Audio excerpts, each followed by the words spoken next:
Hey everybody, I'm Rick Dancer. Welcome to Get Real with Rick Dancer. It's nice to have you aboard.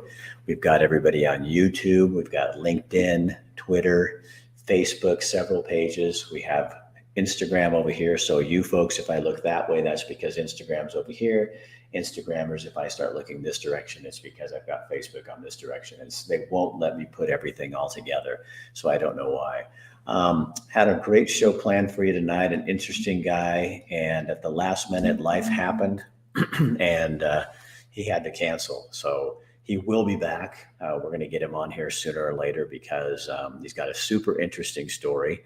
But I thought I was going to come on here anyway and just chat with you because one, I said I'd be here and I try to keep my word. And two, I got some shit to talk about. So that's what we're going to do. We're going to talk about what's going on in the world. Some of the things happening today. Okay, so I'm going to start with a little story first of all. And if you guys have any comments, go ahead and put them in there. Let me see what you got to say. But I went on a run this morning and it was pretty interesting because I woke up. It was 35-mile-an-hour winds. And my wife looks at me and she says, "Are you really going to go run in this?" And I said, "God, I just have to because last year, I used to run in Oregon all the time, and I didn't run last year." By the way, our show is sponsored by Chris Dental Family Dentistry. And if you guys live in the Eugene Springfield area, I'm going to show a little ad later on. He's actually, if you're a new patient, he'll give you a free whitening kit. People always ask me, how do you get your teeth so white? I get a free whitening kit from Dr. Ratland. It's pretty easy that way. But anyway, so I said, when we came here last year, I didn't run, and I used to run, and it kept me up. "Hey, Jacob Carlisle, what in the hell are you doing?" And well, I wasn't going to run it. I run in Oregon because, I can run when it's 50 degrees. It doesn't matter. But here it gets really cold. And so I'm going to keep running this pond run that I do because as long as I can, and that was my goal. And so when the 35-mile-an-hour winds come, and just as I was getting out of my truck, it starts to rain. So I'm like, oh, great. Here we go. Now I've got rain on top of that. So I got out. And fortunately, the path I take is, kind of windy. So I'd hit windy spots and then miss some windy spots. But when I got to the one straightaway, it's probably at 1.5 miles straight. And I run 3.5 miles. I run 7 miles. So I got to that place and it was just beating against me. And I was like, oh my God, this is just awful. And I got to the end and or the halfway mark. And I went to turn around and I went, oh my God, now the wind's at my back and I'm just flying. And I thought, this is a great metaphor for life. It really is. Like you're up against stuff, you're running against the wind, you got everything coming against you. And it was just kind of one of those days where nothing really worked very well. And I won't get into details, but nothing really worked. And so I've just been off all day. And plus what's going on in the world. And I'm going to talk about that too, because I am just pissed. I'm irritated. I'm saddened. I've got lots of things going on with that as well. But anyway, I'm running back and I'm thinking, this is how life works. You run against the wind. You hit up against that thing that's trying to stop you. And a lot of times it's you. And then if you can make it, if you can just gut it out, and make it at some point, it's just to the halfway mark, and then turn around and that adversarial thing all of a sudden then becomes the thing that pushes you and makes you flow.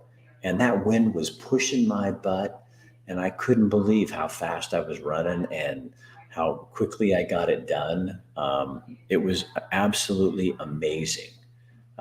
So anyway, that was my morning. So it was like a good way to start the day. And I was listening to some music and at the gym and doing my thing and just stuff happened. And I don't know, just, people in relationships and life is just hard. Nothing ever is easy. It's always kind of tough.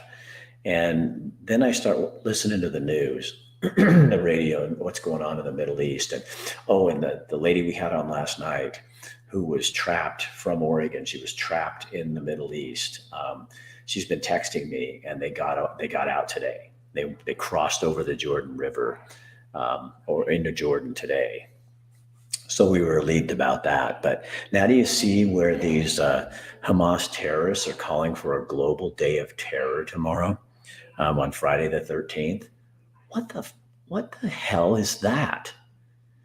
So, and there's students and idiots in this country who are going through with it.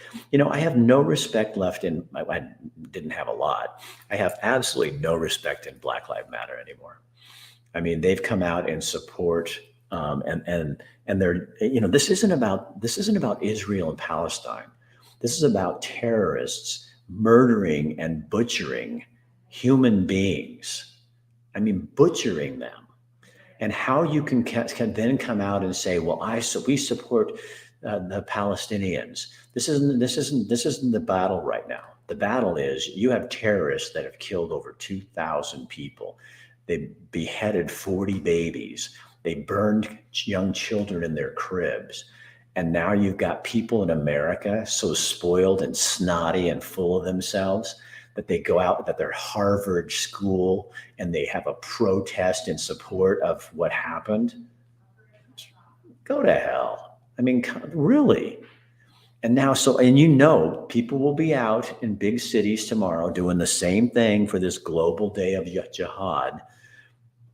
And they want people to be terrorized. And I'm seeing warnings that people, even in America, should be careful where they go. Well, I got a gun and I'm taking it with me tomorrow. It will be on my person, not at the gym, but everywhere else I go, I will have that with me and on my person. This is just insanity that we live in a world and a country that behaves like this. How can somebody rationalize that? Now, I know there's trouble in the Middle East, and Palestinians and Israelis are fighting and have been doing this for thousands of years over territory and land and all that. But this is about Hamas, a religious group coming in, probably backed by Iran, who not me, but our tax dollars are going to Iran, $6 billion. And they say, oh, that's for humanitarian aid. I don't give a shit what it's for. Take it back. You don't give them anything if they're the ones who are probably, and there's enough evidence. Now, the current administration is backpedaling on that, but there's enough evidence to show where that's coming from. And that we would even, and why does this even still continue to happen? I don't get it. Why haven't they already pulled the plug? Fortunately, there's some congressional people, and I think Oregon Senator Ron Wyden helped get those Oregonians out. But there's a congressman, I saw a story online today. What a brave guy. He's paying for and going over there and getting planes and private planes to go over and get Americans out of Israel before this all breaks up. And it's going to, once the Israelis start bombing Gaza, it's going to be gone. It's just going to be gone. They're warning people, get out of there. Don't stick around. Don't stay there. And then we can't even talk about it. I'm even hedging on here because you can't even talk about it. If I post something like this on my social media, it'll get like 500 views. I post a picture of me and my barber, 4,000. So something's being throttled. And then people, these social giants, wonder why nobody's hanging out on here anymore, why people have lost interest in doing it. It's amazing to me that this continues like this, but it's just heartbreaking to me that we put up with this in our country. And now we're going to put what's going to happen tomorrow, all over the country. People in Florida, I guess, have been, everybody's getting their guns out and they're ready to go. And they're asking people not to go out if you don't have to go out. I mean, this is America. So we're not going to go out tomorrow because Hamas has said, and it does make you leery, wondering what's going on. But what is going on college campuses where you've got universities, and Harvard itself, the administration, put out a notice that we're in support of the Palestinians, and all the experts I'm hearing are saying that's the game. That's what that's what the far left does. And I know we don't want to be blaming parties, but guess what? It is the far left. And they don't like Israel. They're anti-Semitic. And And so now they're going to take this position, but they're taking this position when it's not about Israel and Palestine. Yes, the big picture is, but this battle right now is Hamas, and they're going to kill Palestinians. They're putting hostages and Palestinian people in the way of where they know it's going to be bombed. So these are ruthless, sadistic killers. They had people talking about the music concert that they bombed, and unbelievable, the people. And one girl got out and she was describing what happened, and it was absolutely disgusting. And you know, I don't know. I don't understand why we are. You would think on something, like 9/11, when that happened, America came together. We knew that terrorists had come in and killed, over 2,000 of our people, our citizens. And for the most part, America came together. Now you've got people in way more people have died in Israel. And you've got people in America with their pompous attitudes taking sides. Like, shouldn't you be disgusted that Hamas's actions and what they did? Wouldn't you be screaming at Congress and saying, get our money back and start sanctions on Iran, start doing some things to show those people we're serious, and you don't get to do this. You don't get to fund terrorists to come in and destroy people. They gun them down in their beds, moms and dads and kids. Unbelievable. I just don't get it. I mean, I will give Biden a little credit. He's saying the right things right now. My fear is, will he really go in and do anything? I mean, it's my opinion, and you don't have to share it if you don't want to, but it's my opinion that our weakness is what got us here. This wouldn't have happened under Trump. And I'm not a big Trump supporter, but Donald Trump put fear in other leaders in the world. They were afraid of him and America. And now you've got Biden where nobody's afraid. They pussyfoot around. That's why we have the war in Ukraine. Now we're doing this. It's because all these bad guys understand that there's nobody to prevent it, that America has nothing to prevent them from doing this, because our leaders are a bunch of pansies. And they're not gonna stand up to them. If you don't show force and you don't show that you stand up and you push. And I know sometimes, I remember when Trump used to do this, how some of the liberal people would get you can't say that about that. This is how you work the game. You have to put out a big presence. Yeah. Jim says over here, Biden's not in charge. He's a mouthpiece. Well, whoever's running the show is doing a really piss poor job. And the problem is that we have no threat. There's no everybody knows what are they going to do? They're just going to talk about it. We are so concentrated in this country on pronouns and climate change that we have nothing else, that we're not even looking at the world situation, and this got out of hand and this slipped through. And we should be, I'm not saying that social issues aren't important, but good Lord, this is crazy. And Oregon Gold Hunter, you can disagree. That's fine. You don't have to agree with me. I'm just giving you my opinion and what I see happening.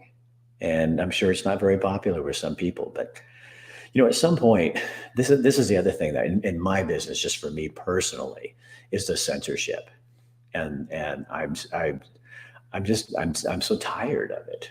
I work hard. I work everything out. The pandemic happened under Trump, not seeing how this couldn't have happened under Trump. Jim, it could have probably, but except I think he was too scary. He scares me, his decisions. And I think he had the world. He did a lot. The Abrams Peace Accords. I mean, those things, that was, he didn't get enough credit for that. That was a pretty big deal, honestly. And, we've got you on while we barbecue. Okay. Okay.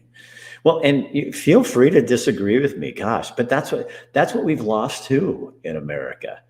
Is you can no longer, you have to agree with everybody. You have to have the proper opinion, like there is a proper opinion. It used to be when I was a younger man in the news business that you welcomed discourse and you had conversations. You didn't scream and bully people and yell at them and tell them to shut up and cancel them. And that cancel culture has been the last 5 years, and it's destroyed conversation in our country. So we can't even talk about this. And if you're somebody who just watches MSNBC or just listens to talk radio, you're going to have one opinion. You're not going to know anything else that's going on in the world. So anyway, that's kind of how I see it. But I don't know. I hope tomorrow that people don't. I feel like everything is coming to a head, and I think everybody's a little nervous about it. You reported the news. Now it's opinion only. Yeah, well, mine is opinion only, yes. But back when I was a reporter, and I think that's what you're saying, Jim. Yeah, now, well, and if when I was a reporter, if I had gone back to the newsroom with one story supporting Joe Biden all the time and not ever saying anything good about Donald Trump, I would have been yelled at. I mean, I wouldn't have kept my job. My bosses would have said, even though they didn't agree, I mean, it was still not fair. I mean, you'd go out on a timber story and you'd get the environmental side, and then you'd have to go get one soundbite from the timber industry. But the whole story could be cited towards the environmentalists. But but at least they tried to make it look like they were being fair. Now there's no attempt at all to look like you're fair. Where do you get your information? Who do you trust? I don't trust any of that. It is, Tom. It's paid propaganda, and that's what it is. And they lie. I mean, my wife and I were sitting there having coffee this morning, and she said they just lie over and over and over. And just so I'm being fair, I am disgusted with the Republicans too. I mean, good Lord, I think that's part of the reason this all happened too. My own opinion, and I get to have it. I think if the House would have, when they got rid of McCarthy, and I'm neither a fan nor a hater of him. I don't know. But what I know is what we don't need in this country is instability. And so you throw one more instability in there where the House gets rid of its leader, can't come up with another one because they're all busy, trying to build their position. And that jerk that got him, Mike Garot, whatever his name is, they're all fighting, trying to get a bigger position than they have. And I think that set us up for this whole thing too. And then all some group like Hamas has to do is look at that and go, look at, they don't even have a house. They don't have anybody in charge over there in America. Now's the time. So I look at everything and say, because we are in the place we're in and we haven't done anything and we look weak to the entire world. Oh, let's go ahead. Well, as long as we're talking about it, let's just throw in the border too. That ought to make everybody happy. They also know that and it's not about just Mexico. This is about people coming into our country illegally. It's like an open door, 8 million since Biden took over, 8 million illegal people coming in. And I know people tell me, well, they're just people looking for a better life. Well, there's a process. And if I want to go have a better life in France, you bet your ass I have to go through the process. I can't just walk in unannounced and I'm not just left. So our country's paying for that. Our taxpayers are paying for that. Your neighbors who are barely paying their bills, their taxes are paying for that. That's where the money's coming from. And so when we have a policy or have no policy, then the rest of the world looks at us too like we're weak. And we don't know how many. They found, at the last report I heard, they found so far 100 people have come over that are like known terrorists, horrible people. And they just walked right in because we have no policy about any of this. So it's good to feel good and want to help people. But my family, 2 generations ago, they came over and they had to go through the process. My wife's family came from Germany. They went to Ellis Island. They went through the process. They came through. I have tons and tons of friends who are from Mexico and Central America who are legal citizens, and they came here and did it the legal way, and they're ticked about it because the process is, it's long. We need to shorten it. We need to figure out a way to make it easier. but not just leaving the door open isn't the way of making it easier. But my point is with this Hamas thing is all these things, we are weak. We look like a weak country. We look like we can't even manage our borders. We can't manage our anything. And then they look at the headlines and we're arguing over pronouns and climate change when China could give a shit about doing anything about the climate, and India and all these countries, they're going, well, you guys are all focused on this. We're going to go off and do our own thing. That all led up to this stuff. So we're weak and we look weak and we're divided. And everybody goes, oh yeah, I love how people always like to blame Trump for dividing us. Well, I don't think he did. He gave voice to a bunch of people that felt voiceless. And yes, that did divide some of the country, but what has Joe Biden done to change that? Nothing. So it's easy for everybody to blame Trump for everything.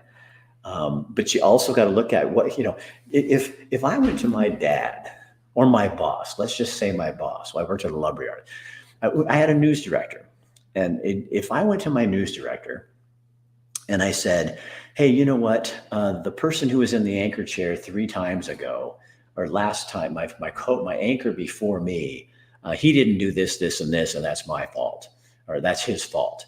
My boss would look at me and go, well, what about you? You're now the new anchor, so you're the leader of this newsroom, and you're blaming somebody from before. What are you doing? And that's how I feel like Biden is. It's like everything is not Trump's fault. You took over 3 years ago, and now it's on you. So if you're a real leader, you take the responsibility. You don't blame everybody else. And that's all the Democrats seem to do. It's everything that goes wrong in this country is Donald Trump. I don't even pay attention to Donald Trump anymore. I want to know what's going on right now. And my president, unfortunately, is Joe Biden. And he's not even there. So we live in this place where everybody continues to point fingers, but what about you? What's your part? What are you doing? And the Republicans are just as bad in Congress. It's like so there's still, they picked somebody today to represent the House, but they still haven't voted and they don't think they have enough votes to get him. Come on, people. Work together. The Republicans won't even work together, and one of them's from my state, who's the one who kicked the other guy out, McCarthy wasn't doing a bad job. And it was 2 people arguing about this and getting in a problem. It's unbelievable. So some of you don't like this. You don't think it's right. And you totally disagree with me. Go for it. Have your own fucking opinion. You know what? But don't try to shut me up because I have a different one. And it doesn't make you right and me wrong. And mine doesn't make the opposite either. The terrorists must have seen, I like this comment, I think. The terrorists must love seeing their horrific acts create division. Sad too many Americans don't understand that Hamas is an extremist Palestinian terrorist group and do not represent the typical Palestinian. 100% agree with you, Jim. No, I have many friends that are, see you later, Kitty, that are from Palestine, Arab Palestinians, people. And this is not, and they're heartbroken about this too. They're very heartbroken. What people need to do is get off the Palestine and Israeli thing. This is not the battle. The battle is you are supporting terrorists who are bloody frickin' murderers. And then you're going to go with your virtuous little pompous ass and stand out on a college campus and hold up a sign. You ignorant people. What would you do if that was your family? I mean, what would you do? What would you do? Would you still be that supportive? I mean, I have a friend who lives in Florida, and he says that there's a lot of Jewish people in Florida, and they're nervous because of the anti-Semitism going on here. Well, if they were doing this towards another group, which I won't mention any names because then everybody will just get torn off on that. Yeah, Laura, I did get a new haircut. I can answer questions on the fly. So what do you guys think? I mean, you sit here and listen to me rattle off, and Jim, thank you. And some of you are commenting and saying things. Yeah, Chad, I kind of have to agree with you, and I just don't care anymore at what people think. I mean, I don't think this would have happened under Trump. I don't think half the things that have gone on, because if you could say a lot about what he was and what he wasn't, but he wasn't weak. He didn't put out weakness. I mean, people were afraid. I think, they knew when he's a negotiator. The guy's a businessman. He's a negotiator. I mean, he reminds me of my dad in a way. Is it true Israel sent rockets into Syria? I don't know. I know it's coming and it's going to happen. They're going to obliterate Gaza. I mean, it's going to be gone. That's everything I'm hearing. It's going to be gone. Um, and I this is no different than ISIS. This is no different than the terrorists that struck 9/11. And people should get focused on that and get off this. We support Palestine. I mean, we should be supporting the people of Israel because that's who were attacked. Um, that's who were attacked. And, I don't know.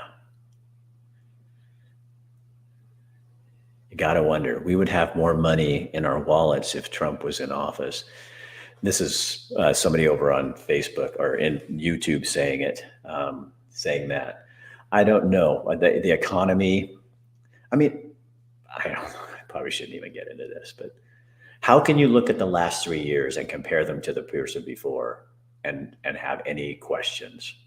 I don't understand that. Just dropped out of the race for speaker. God. See, so now what, Republicans, get your head out of your butt. It's like, so now we can't even get a speaker of the House. You've got a war. And what that means is that shows stability. That shows that we have some authority. So we have a weak leader at the top. We got Republicans that can't have a tiny majority in the House. They can't even get along long enough to get a deal. The Democrats in the House are laughing their heads off because this makes the Republicans look like fools. And who suffers? America. Us. We're the ones who suffer for all of this. And they're all playing games. And in the end, people are dying. I don't know.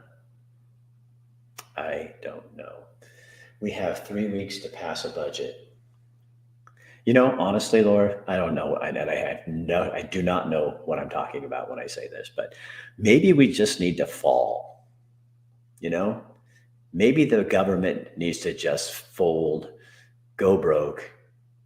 I mean, instead of playing these games all the time. I know now all you political analysts could come on and tell me why that's wrong. Patty, that's a good point. Bottom line, none of this is a surprise to God. Now, the other thing I'd love to throw in there, but I would never do this because I think people would be really angry with me. But if you read the book, and I already read the ending, you can stand up for Palestine all you want, but the land goes back to Israel. They get it. That's the plan. That's how it works. It's going to happen. So you can hate it. You can stomp your feet. You can write a press release at Harvard. You can stand out on the street corner. It doesn't mean the Palestinians don't matter, but it means in terms of that land and the battle over that land, we already know who wins. And that's how it is. So you may not like the ending, but that doesn't mean it changes it. It's what it is. And besides, there's no one in America. I mean, there's very few of us, including me, who understand what's been going on. We don't understand the battle. This has been going on for 3,000 years. And this is where I'll make fun of. So this has been going on for 3,000 years, and there's so many intricate pieces and parts, and spiritual pieces and parts, and good and evil pieces and parts. And we got a bunch of college overeducated professors and college students on campuses who don't know, basically don't know anything. And they're out there with their signs. This is what I support. And it's like, and you don't know crap. That is America right now. That is America. Big blowhards with nothing to back it up. Oh my word. Do you still believe there is a silent majority in our nation? You know, I don't know, Patty. You know what I think? I think, what I really think, I don't know if there's a silent majority. But I think when we live in a country where barely half the people are even registered to vote, our biggest problem in America is apathy. We got people who don't give a damn, and they don't even care enough to go to the poll and vote.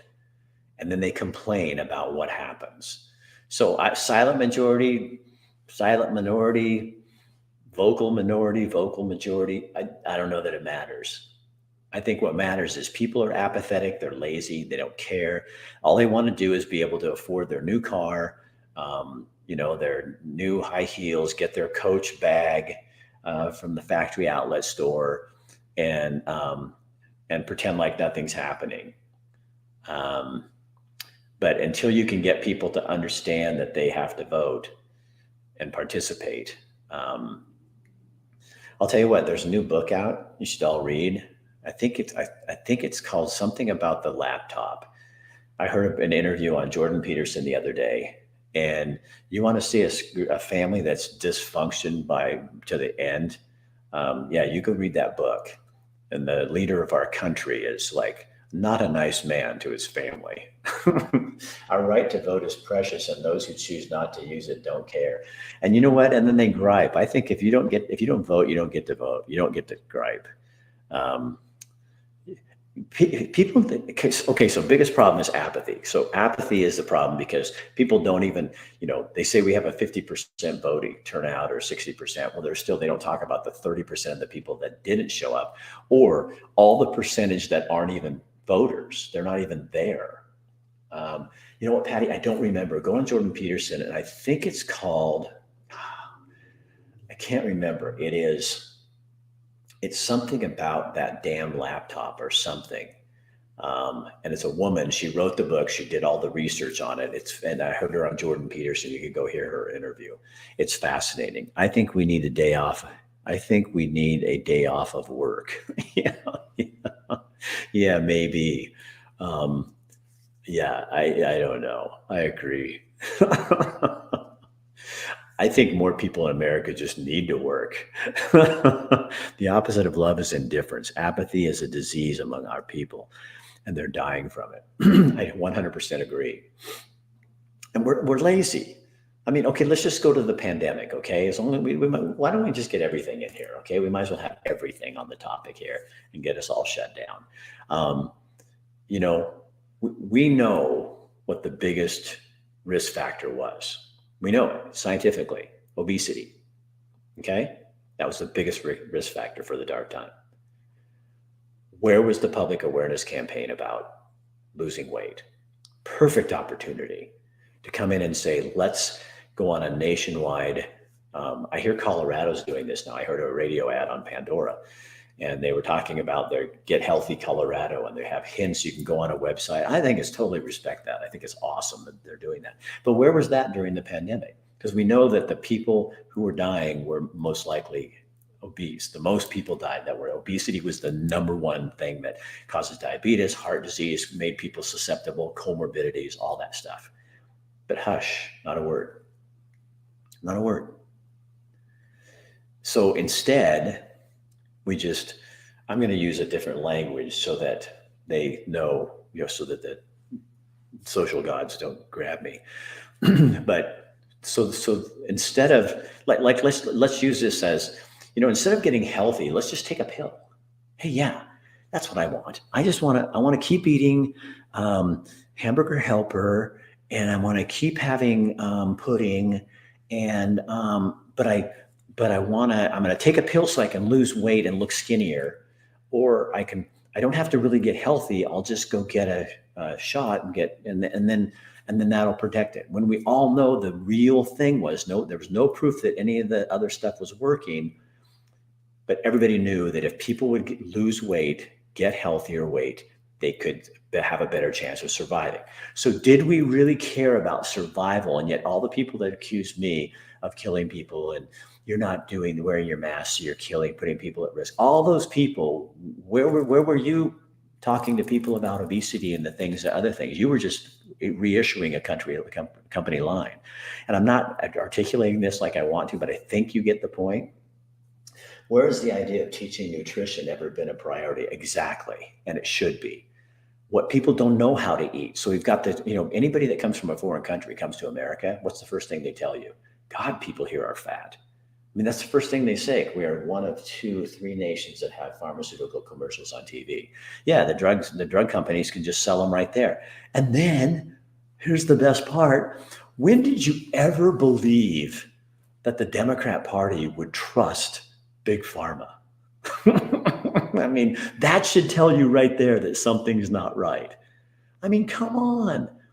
They used to be the party of like, no, big business can't do this, and we've got to fight for the little guy, and Big Pharma's bad. And when I first moved to Eugene, Oregon, they had bumper stickers on their cars. All the Democrats had bumper stickers that said, and I was a Democrat when I moved to Eugene. I had to change.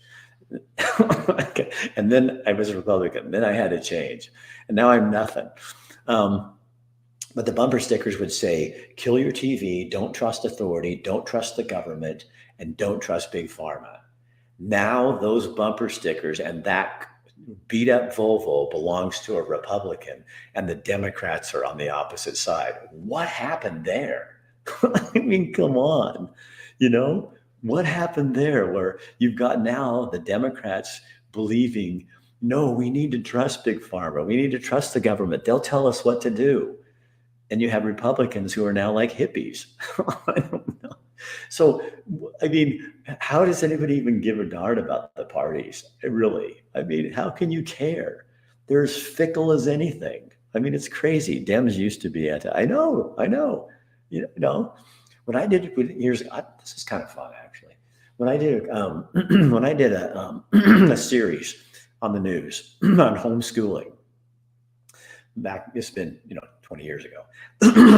But I thought when I did this that I was going to find a lot of Christian parents and people like that, because that's kind of the image of homeschool is a bunch of Christian people. That's not what I found. I mean, I found them, but a huge percentage of the people in Eugene, Springfield, and Oregon that I was talking to were hippies. They were people that wanted their kids to be educated by them because they didn't trust the school system. They didn't want them being indoctrinated into things that they didn't believe. It was these really pure, interesting hippie people, And I always kind of wonder too, when I believe, this is my belief, God, he knows health. And I think back in the 60s, he spoke into the world. You guys need to get healthy. And anybody could hear it. The message was there. Anybody could have heard it. But those hippies heard it. The new age, folks like that, they heard we need to start eating and what chemicals are on our food. We need to watch this kind of stuff. And now, 30 years later, a lot of people have caught up. But God speaks, and he doesn't care. He loves all people. So he speaks it, and these hippies figure it out. And then the rest of us catch up 30 years later, understanding what's on our food isn't good, but everybody's making fun of them back in the day. Well, that still happens with stuff, I mean, some of us hear things. I mean, I think I miss a lot of stuff, but I think some of us hear things. And then when we speak it, culture speaks against it. Well, does culture know what it's talking about? Your body, your choice, except if you wanted a shot. Jim, that was the biggest weird thing to me. You know what? Because it's like everybody's coming out and saying you have to do this. And I'm going, well, wait a minute. And then the decision comes out on abortion, my body, my choice. And then, but yet it was right after everybody was screaming at me that you have to take the vaccine. And I'm thinking, my body, my choice. So I will allow you out of consideration. I mean, it's not my business. But my consideration is if you choose to do this, then that's fine. But you should give me that same consideration. But I didn't get it. I got screamed at, called names, nasty stuff. I mean, you go back to that 4-year period. and you look at how people treated people, it's like PTSD for me. You know what I mean? Because I'm a trusting person, and I kind of overly trusting. I mean, I get myself in trouble because I'm too trusting, and and I was hurt by people. Like I'd have friends and people that would completely turn on me. There's a realtor in town, and because I said some stuff, I mean, it was like I was like Satan. And it was like, oh my God, like yesterday we were friends. And I was also, I'll tell you a funny story. So I'm at this event, and it's at Trudy's over in Springfield, which was kind of a radical little place. But this person was outside out front, and didn't want to be associated with us, but I didn't know that. So I'm shooting video, it's live and doing this whole thing. Pretty soon, another friend of mine comes up and says, oh, hey, so-and-so wanted to make sure that she's not in that video. And I said, well, it's too late, it's live. So she's already out there. And I was going to go over and say hi to this person. I mean, I knew we'd had a little tiff, but I thought, I'm just going to say hi, And then this other person says to me, yeah, she hates you. And I was like, what? I was so glad I'd said something, because had I gone over there, wouldn't that be awful to get? But yeah, and all because of my belief about this issue. And I thought, isn't that interesting that that's the separation point? So, I guess, I'll just wrap this kind of up. My hope,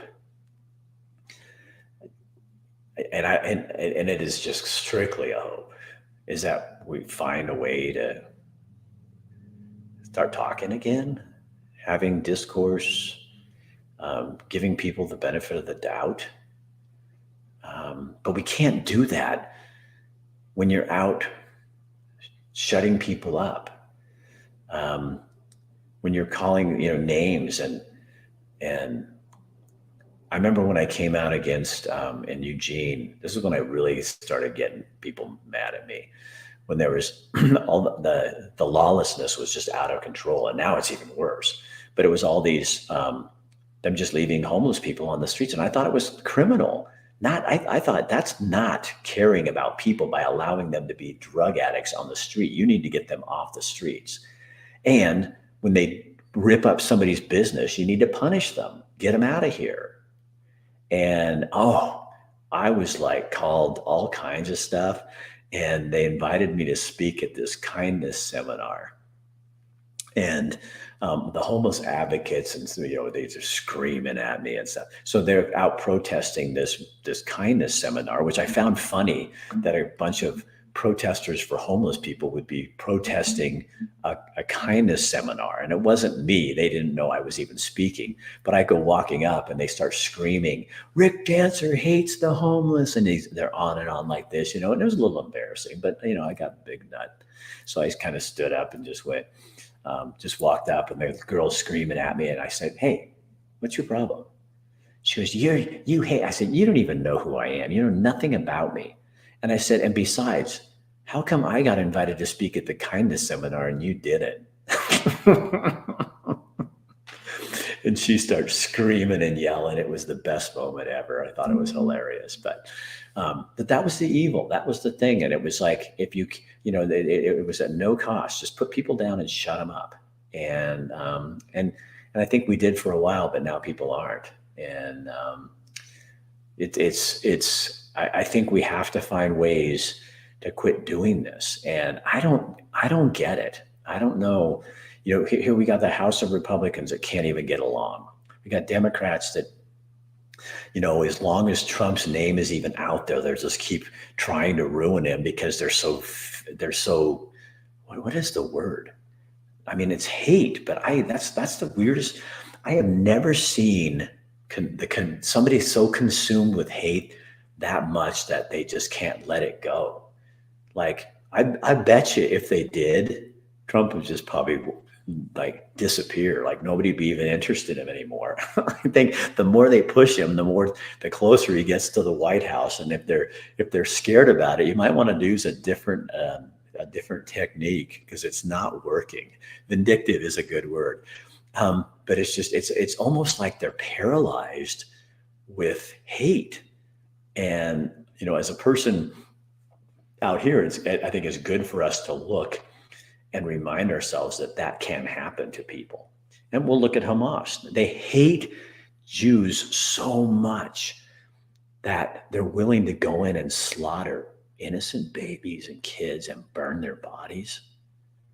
That's real hate, and it's real ugly. So anyway, yeah, Chad will be back to be on our show another time. He's been watching here. Just, family stuff comes up. And you guys have a good weekend. It is my Friday. I am really happy to be leaving and going home. And I'm going to crack a beer. And then I'm going to have I think I might have a Manhattan tonight.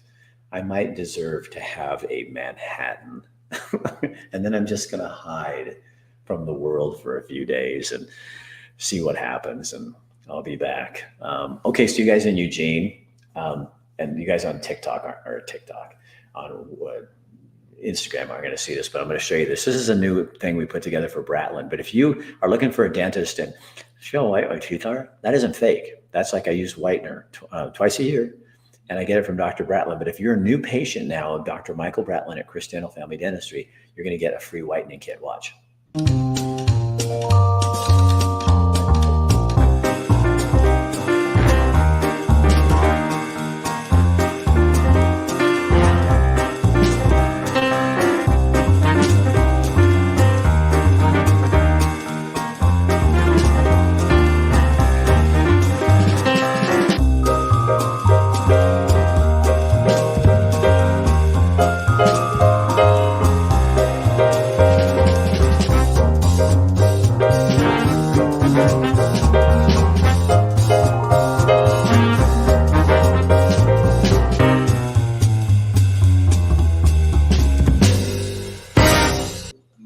Plus, he's a really good dentist. But yeah, I think that's kind of cool. He's offering a free whitening kit because, there's nothing worse than getting to 64 and having yellow teeth. I don't, but I work at it. I make sure I don't. Thank you. Have a wonderful weekend. Try a sidecar if you like brandy. Oh, okay. My drink of choice. Chad is my new drink specialist. So Steve Scalise drops out of the race. Oh, there we go. More great news, more things happening. All right, go share this on your page because it might just irritate someone. And isn't that why we're here? Yeah, make people think.